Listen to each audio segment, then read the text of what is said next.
Hi, and welcome to Code Tutorials. In this video, we'll be taking a look at the banners block, which is part of our key blocks for Gutenberg plugin. This block will help you highlight products, make sales announcements, share important information, and more, all in the form of attention-grabbing banners. This page we're on showcases some examples of the banners block. It provides an overview of the possible design and style solutions for this block.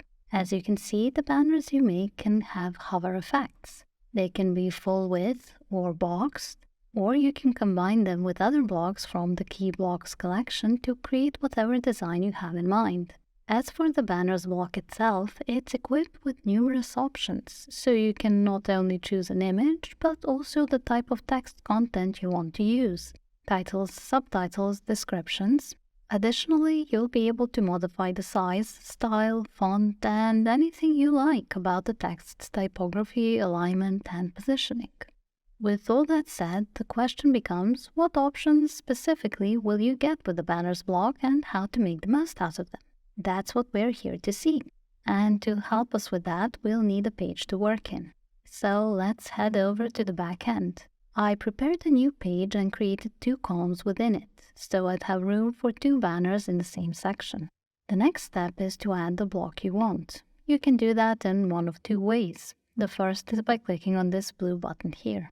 It will open the block selection. Here you'll see all the blocks your site has. That includes everything you get with Gutenberg itself, as well as the key blocks collection, and anything else you may have added. You can easily tell the key blocks apart by their red icons. Now you can browse through this selection to find the block that will suit your needs. And when you do, simply drag and drop it to add it to the page. However, you can also insert a block from within the page. Let me close this so I can show you. Within the page, you can click on the plus sign button to the right, or the plus icon within the column. This will open a pop-up with a view of my recent blogs and a search function above them. You can look for the block you want by name, but I have the banners shown below already, so I'll just click on it to add. There. And this is what the block looks like by default. It has a placeholder image and some dummy text for the subtitle, the title, and the description. To customize this block, we'll start from the options in the Content tab. And the first one we have here is the layout. The default is standard, and we can see what that looks like on the left. But we can switch this to in box, and then the text content will be in a box, rather than placed directly on top of the image. And with this layout, you can, of course, change the color of the box to coordinate with the image, text, or both. But, all that said, I plan on sticking with the standard layout, so let me switch back to that one. Okay. After that, we have the image field, where I'll replace the placeholder image with one of my own. I'll use this. Select. And there we are. Next, we can set the image size. This will affect the size of our banner as a whole. And besides the default full size setting, we can opt for medium, which looks like this, or thumbnail, which looks like this. I plan on using the full size setting as I specifically chose an image with dimensions that will work for the space I want my banner to take up. Then, under that, we have the Enable Button toggle switch. By setting it to active, we'll enable a button within the banner. This is it, right under the text content. And right after enabling it, we can set a link for our button. I'll just put a hashtag as a placeholder, but you should add an actual URL here. And below this, we have the Enable Link Overlay option. It's enabled by default, and I'll leave it that way. But you can switch it off if you want. In any case, the link overlay will make the whole banner clickable when someone hovers over it. The link you set above will be active over the entire banner. And FYI, if you set a link but don't enable a button, then the link overlay will still keep the banner clickable with whatever URL you set in the link field. However, if you disable the overlay, only the button will be linked. So whichever you prefer. I'll keep my overlay enabled. Now we come to the content input fields. The first one is for the title, and it contains the dummy text we can see here on the page. I'll replace it now. Give me a sec. Right after, we have the field for the subtitle. That's this smaller text above the title. I'll replace that too. I'm deliberately using lowercase. Okay. And the last field is for the descriptive text. That's this under the title. I don't plan on replacing it, rather I'll simply erase it. Granted, this doesn't look that great now, but the style options will help me sort it all out. Before we get to them though, we have the advanced section. It contains the additional CSS classes option. This is where you can create a specific class for this element, and then you can use that class and refer to it when making CSS that would style your block. Okay, that's all for the Content Options tab, which means we can move on to Style. The Style tab, as you can see, has several sub-tabs: Content, Text, Spacing, and Background. We'll begin with the first one. In here we have the banner padding option. With it, you can create a padding around your banner content. So if I set 50 pixels at the top, it will create this space here by pushing the content downwards. And I can do the same for the left side, since my alignment is to the left. And this will create room between the side of the banner and my content. Now, you don't have to set each of the padding sides individually. You can, let me clear this so I can show you. You can click here to connect the fields into one, and then any value you enter would be applied to all sides evenly. So if I put 1, it places the content 1 pixel away from the banner edge. And if I set 70, then I get 70 pixels worth of padding all around. Although we can't see that on the right and at the bottom because of my banner width and content alignment. But depending on what you want to create, the banner padding can be very useful for adjusting your content placement. Okay, I'll return the option to how it was. After that, we have the banner border radius. It lets us curve the sharp corners of the banner element. In my case, that will be reflected by the image. So if I put 50 pixels at the top, this corner of my banner will become more rounded thanks to the change in radius. And you can do that for all fields at once. As we've seen, you just need to click here to connect them and then enter the value you want, say 30 pixels. And then all 4 corners will become rounded. This is just one possible design detail you can use. I'll clear the setting. A moment. Okay, there. This brings us to the box shadow option.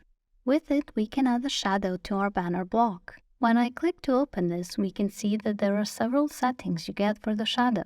To make it appear, you need to set the color. I'll use this. Then we need to adjust the shadow's horizontal offset, as well as the vertical one. And once the shadow has appeared, you can set a blur to soften the shadow's edges. Also, there is the spread option, if you want the shadow to take up more room around the block. Finally, there's the position option. It's set to outline, so the shadow spreads out from the block. But there's also the inset setting. For that one, you need a PNG image with some transparency for your banner. And then, if you switch the position to inset, well, nothing happened for me because my image isn't transparent. But if you have the appropriate image, then this setting will place the shadow within the banner. So it will look like the banner has a kind of soft lighting effect. In any case, I don't plan on using a shadow, so give me a moment while I clear all these settings.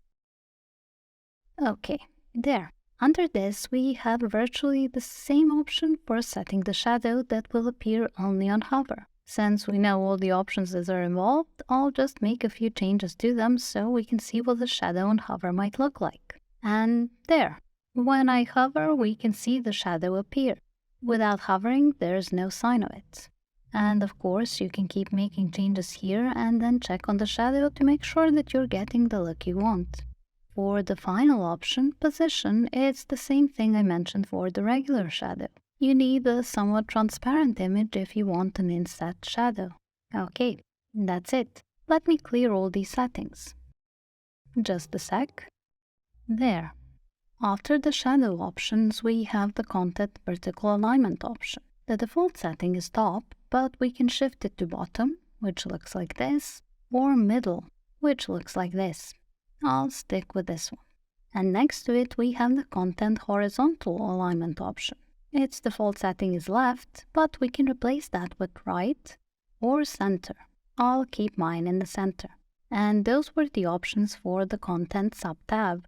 Moving on to the next one, text. Here we have another set of branching tabs. So again, we'll start from the first one, the one with the options for the title. Here we can change the title tag. I'll switch from the default H2 to H1. Okay, then we have the title color option. You can pick a color by dragging the slider, or you can use the color code input field below that. That's what I'll do. I want my title to be plain white, so I'll enter the hex code for that. There we go. After that, we have the title typography. This is a collection of different options that will help you adjust your title text. It includes options like the font family. There is an extensive collection of fonts that you can choose from. Then you can change the font size. The value you set can be in pixels, ems, rems, or the viewport width. After that, there's the font weight option, where we can select any of the settings in this drop-down and make our title text normal, light, bold, or anything in between. Next, we have the transform option, which lets us change the text to uppercase, lowercase, make it capitalized, or leave it normal, the way we typed it in. Then there's the style option for making the text normal, or turning it italic or oblique. Following that, the decoration option, which lets us add a line under, over, or through the title text. Finally, we have two options for spacing adjustments, the line height and letter spacing. Okay, those are all the options you get under title typography, and more generally, the title itself. Let's look at what we have under subtitle. For starters, there's the subtitle tag, if we want to replace the default one, which is H5. I'm happy to keep it for my design. Then we have the subtitle color. I'll change mine to white so it matches the title color. There. And after that, we have the subtitle typography. It's the same collection of settings we've seen already, so I won't waste your time by going over the options here in detail. Rather, I'll make the changes I need and then we can carry on. And what I need is a new font. Let me find the one I want. There. Whoops, let me get back. Okay. I also want to change the font size to 50 pixels. Perfect. And set the font weight to normal, 400. That's all. I'll close this. With that, we cover the style options for the subtitle. The next tab is for the options that would style the descriptive text. Now, I erased mine, so I can't show you the options effects, but we can go over what the options are.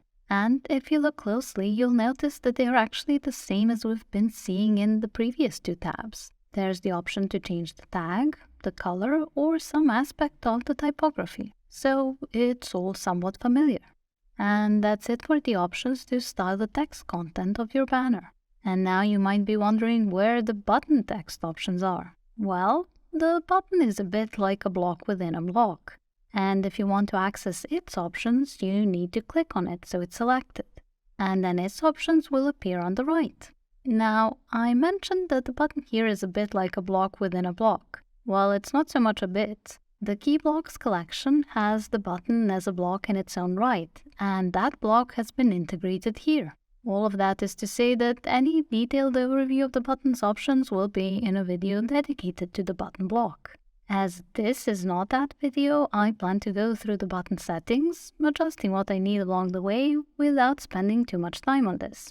So, the button options start with the layout, which I will switch to textual. Then, in Enable Button Text Underline, I will switch the setting to Yes, which will give me a line under the button text. As for the button text itself, I'll replace it. Just a sec. Okay, there. Now, under button link, I should add a proper URL to my desired target, but since this is just a tutorial, I'll only set a hash sign as a placeholder. Okay. Under that, we have the option to upload an icon next to the button text. I'll add something from my media library. I'll use this. Select. Then right underneath, we can adjust the icon size. I'll set 6 pixels for this. With it, we also have the icon color, and you can change it using this familiar color picker. However, if I leave this unchanged, later on I'll be able to set both my button text and icon color at the same time. So I'll click the Reset button here. Following that, we have the icon stroke width option for adjusting the outline thickness of any icon that has an outline. As mine does not, I'll simply carry on. Then we have the icon hover move option. It provides a tiny animation effect that makes the icon seem to move when we hover over the button. By default, it's set to horizontal short, and that looks like this. You can replace that with any of the other settings in this dropdown, but I'll be keeping the default look. Next, we have the icon position, where we can move the icon from the right side of the button text to the left side. Given my icon's shape, the right side makes more sense, so I'll switch back to that. And then we have the icon margin option. For my plan design, I need to set 3 pixels at the top and 10 pixels on the left. And that's it. Under these options, we have the advanced section with its additional CSS classes option. But we've already seen that, so let's keep moving. For the button, much like any other key block, we have a separate tab in the options that helps us set the style. Again, I won't dawdle, we'll just briefly go over the options while I make the adjustments I need. To start with, here we have the button text typography settings. We've seen all the options contained under typography already, so I'll just modify the font size, 17 pixels, and we can carry on. After this, we can set the color for the button text, either when viewed normally or when it's hovered over. For normal text color, you can pick a new shade and it will affect both the button text and its underline, as well as the icon I added earlier. We can see that here. I plan on using plain white, so the button text matches the rest of my banner content. So I'll type in the hex code for it. Okay, there. And I plan on doing the same for the hover color. So I'll just type in another 6 Fs here. Okay. And now when I check, perfect. That's it for the color. Our next set of options is for styling the text underline, and again, the options are divided into those for the normal and those for the hover display. Starting with normal, we have the underline color option. So if we want to, we can set a separate color for the text underline, as you can see here. Nevertheless, I want my underline to stay the same as the rest of the button, so I'll reset the option to get the white color back. Following that, we have the underline width. It determines how long the line will be. For example, if I set 4 pixels, the line will be barely more than a dot. And if I increase this a bit to, say, 10 pixels, it's still short but clearly a line and covers the first letter of the button text. Of course, this is just to show you the options effect. I don't plan on keeping my underline like this, so I'll reset the option. There. Then we have the underline offset, which allows us to move the underline closer to or further away from the button text. I'll set 6 pixels for this. The two are noticeably closer now. Next, the underline thickness can be used to make the line bolder. For example, 3 pixels will make the line much thicker. And after that, the underline alignment lets us pick if the line will be shifted to the left, right, or the center of the button text. However, for this, your line needs to be shorter so it will have room to move. I'll demonstrate quickly. If I set 15 pixels as the width and go back to the underline alignment, it's set to left by default, but if I move it to the right, this is what we get. Or if I move it to the center, this is what it looks like. Okay, I'll return everything to how it was. There. Other than these, we have a few more options for the underline under hover. Before I can explain them, I'm going to set the underline hover width. Without it, when I hover, the line vanishes. So, just as an example, I'll set 30 pixels here. And when I check, there it is. Now, if I set a new underline hover color, say this, and hover over the button, there, we can see the new color. Okay, let me reset these. There. The next option is the Enable Hover Underline Draw. With it, we can add an animated effect that will make it seem like the underline is being drawn when we hover over it. I'll show you. So this is without the effect. And if I set this to yes, then hovering over the button will create this effect. I think it's nice, but it's not part of my plan design, so I'll disable it again. And with that, we covered all the underline options as well as, more generally, all the relevant button options. So let's get back to our banner block. Click on any part of the banner that's not the button to select it. And now we can see its options again on the right. Now, if you recall, we left off at the style options, right after covering those for the banner's text content. So the next thing we'll be looking at is the sub-tab dedicated to the spacing options. And here, the first option we have is for adjusting the title margin top. It allows us to set how big the space here above the title will be. I'll reduce it just a touch by setting 8 pixels here. And this is the new space. The change is relatively subtle. After that, we have the text margin top option. However, I erased my text, so adding space on top of non-existent text is not going to do me much good. So I'll simply move on. The next option we have is the button margin top. That's for adjusting the space above the button. This here. I'll set 20 pixels for that, so there's more room between the title and the button. And with that, I've finished my banner. This was the design and content that I wanted to have. It's all there. But we're not done just yet. I did create a second column with room for another banner in it. And to create that second banner, rather than repeat everything I've done so far, I'll duplicate the finished banner. That way I get to keep all the settings I want to stay the same. So making the second banner will be a much quicker job. So right-click on the finished banner, then go to duplicate. When the copy of the banner appears, I can just drag it to the place I prepared for it. There. Now all I need to do is make a few changes to the content of that second banner. Starting with the image. I'll select a new one. OK. And I'll change the title that's on top of this image. Just a sec. There. And that's literally it. My second banner was done in a matter of seconds. I'll hit update to save my work. As you've seen, I managed to create 2 distinct but still similar banners in the time it took to record this video.